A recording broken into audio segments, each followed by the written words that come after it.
Délivrez-vous. Yolaine de Labigne. Florence Burga, bonjour. Bonjour. Vous avez écrit un livre avec Jean-Pierre Marguenot et Jacques Leroy qui s'appelle « Le droit animalier » chez PUF.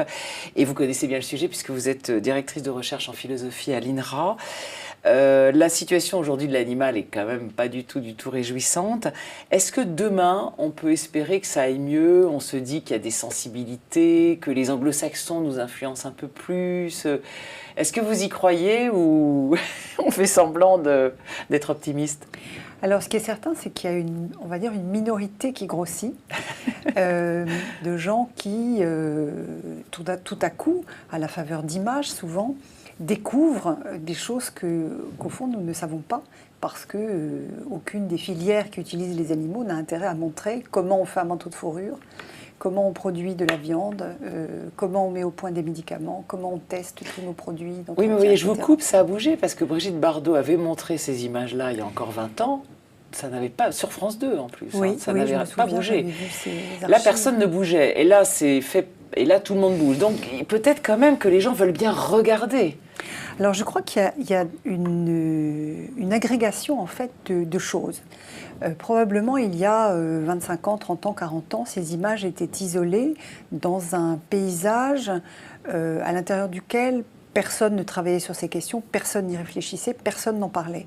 Je crois qu'aujourd'hui, le fait que, alors pour une petite part, les travaux des chercheurs, parce que je pense qu'ils comptent aussi, évidemment, qui ont exploré la question, le fait que les médias aient montré qu'il y ait eu, je crois, quand Le Monde a fait sa une sur cette vidéo, la deuxième vidéo, j'ai eu le sentiment que c'était un événement, que c'était vraiment un événement, que la question avait changé de place dans les médias et qu'une visibilité et aussi une gravité lui était donnée.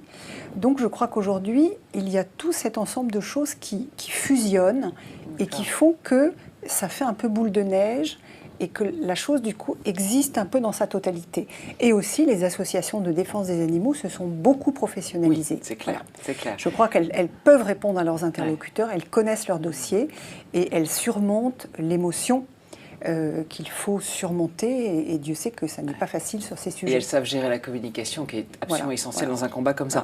Quels sont pour vous les enjeux capitaux de demain sur lesquels vous, en tant que philosophe et en tant que spécialiste maintenant de cette question, il faut vraiment lutter et là où vous pouvez peut-être obtenir des résultats? Alors évidemment, on se dit que là où on peut le plus facilement obtenir les résultats, c'est à la marge. C'est-à-dire que bien évidemment, c'est la boucherie qui est responsable de la souffrance du plus grand nombre d'animaux. En même temps, on a le sentiment que toucher à ça, c'est très difficile parce que les gens, y compris ceux qui se disent amis des animaux, ne veulent pas franchir ce pas. Donc, bien évidemment, nous autres, consommateurs, comme on dit, avons un très grand pouvoir, parce que si demain nous refusons d'acheter certaines choses, eh bien le marché devra disparaître.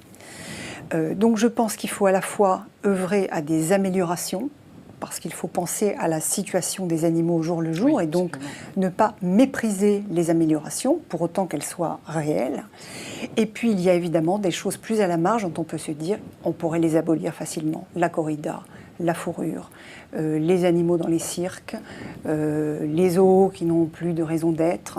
La vivisection, bon, etc., etc. Bon, vous avez encore beaucoup de travail sur la planche. Oui, il y a encore beaucoup de travail, bien sûr. Bon courage. Merci. Merci Florence Burga. Radio Néoplanète.